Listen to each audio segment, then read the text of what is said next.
विश्व हेपेटाइटिस दिवस पर सोमवार को मेडिकल कॉलेज और उससे संबद्ध हॉस्पिटल में जागरूकता अभियान चलाया गया और हेपेटाइटिस के कारण और उसके रोकथाम के बारे में लोगों को जानकारी दी गई। इस दौरान लोगों को बताया गया कि किस तरह से सावधानी बरतकर इस गंभीर बीमारी से बचा जा सकता है। हर साल 28 जुलाई को विश्व हेपेटाइटिस दिवस मनाया जाता है ताकि लोगों को वायरल हेपेटाइटिस के प्रभाव के बारे में जागरूकता पैदा की जा सके और शिक्षित किया जा सके, जो यकृत में सूजन पैदा कर सकता है, जिससे यकृत से संबंधित गंभीर बीमारियां और यकृत कैंसर हो सकता है। लिहाजा मेडिकल कॉलेज में भी विश्व हेपेटाइटिस दिवस के अवसर पर जागरूकता अभियान चलाया गया और लोगों को इसकी जानकारी दी गई।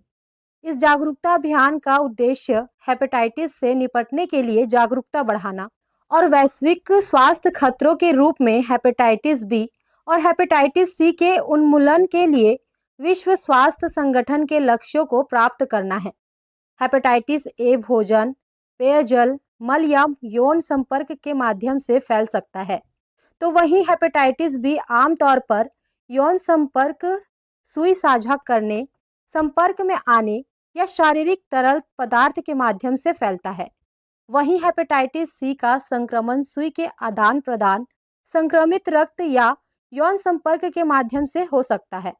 लिहाजा विश्व हेपेटाइटिस दिवस के दिन इसके बचाव और रोकथाम के बारे में भी लोगों को जानकारी दी जाती है। हेपेटाइटिस ई मल से, दूषित पानी और भोजन के माध्यम से फैलता है। हाँ, ये जन जागरूकता के लिए शासन से हमको एक निर्देश भी आया हुआ था और चूंकि हमारे यहाँ उनका जांच भी होता है, इलाज भी होता है और कोई ऐसा पाए जाते हैं तो उनको परामर्श भी अपन देते हैं, तो इस संबंध में है। और ये जो हेपेटाइटिस हैं जो विभिन्न प्रकार के होते हैं उनमें जन जागरूकता होना ज़रूरी है।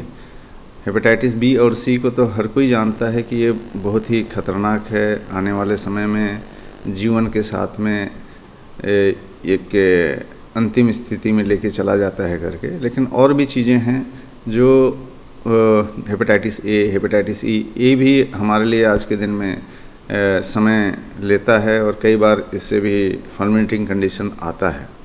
तो इसी संबंध में एक जन जागरूकता के लिए विभाग को मैंने बोला हुआ है और हमारे जो अस्पताल के अधिकारी कर्मचारी हैं उसमें इन्वॉल्व हैं ताकि आम जन लोगों को ये जानकारी मिल सके। ज़्यादातर हेपेटाइटिस ऐसे 5 प्रकार के होते हैं, पर हेपेटाइटिस बी जो कि सबसे कॉमन है, जिसके बारे में विस्तार से बताया गया है। हेपेटाइटिस बी के लक्षण और इसके बचाव के बारे में समझाया गया है और यह किस प्रकार से फैलता है। फैलने में इसमें सबसे पहले दूषित रक्त या दूषित इंजेक्शन से फैलता है। इसके बचाव के लिए हमें रक्त हमेशा ब्लड बैंक से लेना चाहिए और इंजेक्शन हमेशा नई इंजेक्शन उपयोग में लाना चाहिए। ये ध्यान रखना चाहिए कि इंजेक्शन हमेशा नई हो। फिर ये गर्भवती महिला से बच्चों में भी जाता है, जिसके लिए टीकाकरण बहुत ज़रूरी है और गर्भवती महिला में हेपेटाइटिस बी के लिए जांच करवाना अति आवश्यक होता है। हेपेटाइटिस का हिंदी में अर्थ है यकृत शोथ या जिगर की सूजन। यह एक ऐसी स्थिति है जिसमें यकृत यानी लीवर में सूजन आ जाती है, जिसके कई कारण हो सकते हैं, जैसे कि वायरल संक्रमण, शराब का अत्यधिक सेवन या ऑटो इम्यून बीमारियां आदि, जो आगे चलकर जानलेवा तक साबित हो सकते हैं।